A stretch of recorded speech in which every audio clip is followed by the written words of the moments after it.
I am on the way right now to go meet an agent that I spoke with at a meetup that I spoke at a couple of weeks ago. He calls himself a creative agent.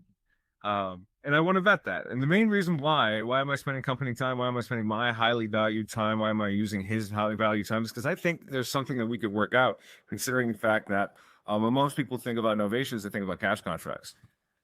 You can totally do the same thing. It's just a different conversation. And it goes to what I was talking about at the talk actually, which is hiring experts and expert things. A lot of wholesalers is like this feud. It's like cooks and waitresses or waiters, wait staff at restaurants. There's just an internal feud amongst them.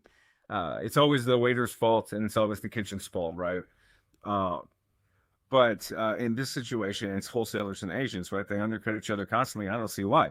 Now, I'm more than a wholesaler. I'm an all-around investor. I have multiple exit strategies. I own multiple different properties and yada yada. But as an agent, why wouldn't you want to know more about this stuff?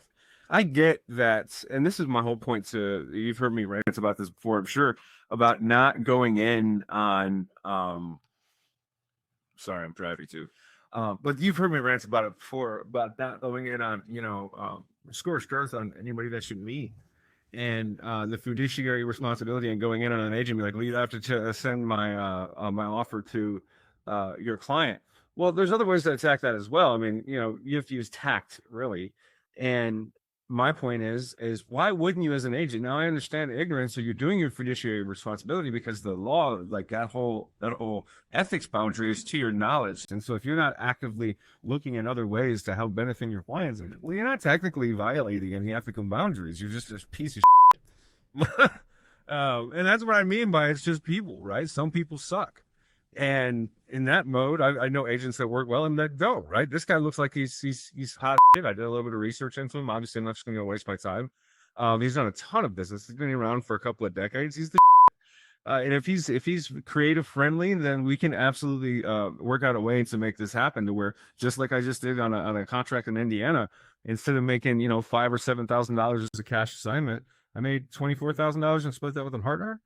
So it's the exit strategy, and it's not just about lead funnels and everything else and having the right people in the right seats. It's understanding what your exit strategies are and being able to make the most of any situation. So when I say that I can close any contract, it's because I've been in these situations multiple times over, and I've sharpened that reflex. Yeah. But anyway, on to the greener pastures. That looks like a closed lane. I got yeah, man. Rise and grind, folks.